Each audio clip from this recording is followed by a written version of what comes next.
अस्सलामुअलैकुम वरहमतुल्लाहि वबरकातुहू। इंशाअल्लाह आप सब लोग खैरियत से होंगे।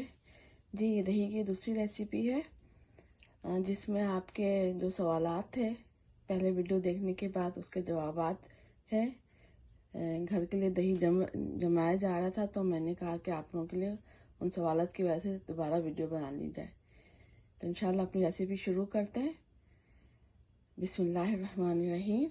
ये हमारे पास रेशो का था कि आप लोग कंफर्म नहीं हो रहा आप लोगों से रेशो, तो आप समझ लें 1 किलो से लेकर 5 किलो मैंने 1 गैलन यानी 4 लीटर दूध है उसको अच्छी तरह उबाल लें। पहले स्टील की पॉट में अगर 1 गैलन दूध है तो आधा से ऊपर थोड़ा सा पानी डालें पहले पतीले के नीचे, फिर दूध डालें, उसको अच्छे से गर्म करें, फिर उसकी बलाई निकाल लें।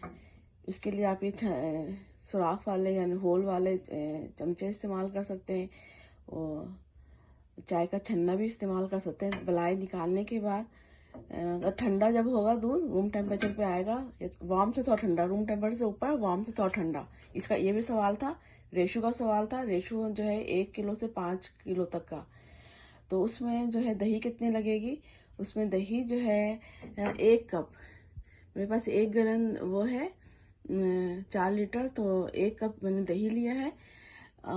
अब और 1 किलो में 1 टेबल स्पून और 1 पाव में भी 1 टेबल स्पून ही लगेगा या टी स्पून लगेगा। तो 1 किलो से 5 किलो में जो है ना रेशो, तो 1 किलो में आप 1 टेबल स्पून डाल लें। 5 किलो है तो आप 1 कप 1.5 कप आराम से डाल सकते हैं दही। अच्छा, जैसे जैसे हमारी महारत होती है, प्रैक्टिस होती है, हर काम शुरू में थोड़ा गड़बड़ भी होता है, मुश्किल भी लगता है, तो वैसे वैसे चीज़ें अल्लाह ताला आसान कर देता है। ठीक है, तो रेशो का इतना बड़ा मसला नहीं है, टेम्परेचर का ज़्यादा मसला है कि टेम्परेचर आपके दूध का और घर के माहौल का और दही का, दही भी जो है ना आपने उससे निकाल के रखना है। किससे निकाल के रखना है? फ्रिज से निकाल के रखना है। तो दूध ठंडा होता है, दही जो है हमारे रूम टेम्परेचर पर आ जाएगा। तो छोटी छोटी टिप है, इसको देखेंगे तो इसमें दही मिला देंगे अच्छी तरह से। ठीक है, दही मिला देंगे। देखिए, तो मैंने 3-4 खाने के बड़े चमचे डाल रहे हैं और इसको मिला के ढक्कन ढक के इस पे, और इसी एक मोटे कपड़े में या गर्म कर लपेट के किसी कोने में रख दें। तो 8-10 घंटे में आपकी बेहतरीन दही जम जाएगी। और जो मैं पर्सनली करती हूँ, इसको एक स्वेटर में लपेटती हूँ, पुराना स्वेटर है, फिर उसको ओवन को जलाना नहीं है, सर्दी है तो थोड़ा सा जला के गर्म कर लें और उसको बंद कर दें। तो एक बंद कमरा हो जाता है ना ओवन जो हमारे पास किचन में रखा होता है, तो उसमें डाल दें तो इंशाल्लाह ये दही जम जाती है। फिर इंशाल्लाह आपको दिखाते हैं कि किस तरह जमने का शक्ल आई है इंशाल्लाह। अल्हम्दुलिल्लाह रब्बिल आलमीन। देखिए हमारी दही जम गई और बहुत अच्छी शक्ल आई है। और ये थोड़ा बहुत जो है हल्का फुल्का ढीला है या लग रहा है आपने, तो ये फ्रिज में रखेंगे हम तो ये और जम जाएगी अल्हम्दुलिल्लाह। और चंद टिप्स बता देते हैं। देखिए, भारत बहुत सारे काम ऐसे होते हैं प्रैक्टिस से हमें अल्लाह ताला अच्छा करवा देता है कि यानी जैसे 8-10 दफ़ा आप जमा रहे हैं तो 1 से 3 दफ़ा ख़राब भी हो सकता है, लेकिन 7-8 दफ़ा आपका सही जमेगा। दही की क्वांटिटी का आप लोगों का सवाल था, तो वो इतना बड़ा मसला नहीं है। 1 किलो दूध से में और से 5 किलो दूध तक एक टेबल स्पून 1 किलो में ठीक है।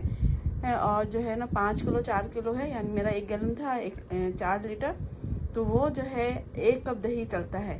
अगर दही ज़्यादा कम हो जाए तो इतना बड़ा मसला नहीं, टेम्परेचर की वजह से ज़्यादा दही अच्छा ख़राब हो जाता है। टेम्परेचर हम मेंटेन कर लें, 2-3 प्रैक्टिस के बाद हमें आ जाता है, तो ये एक हफ्ते से 2 हफ्ते आप इस्तेमाल कर सकते हैं। लेकिन क्या करना है आपको, दही को ढक के नहीं रखना, दीवार से बैक साइड पे फ्रिज के लगा के रखना है।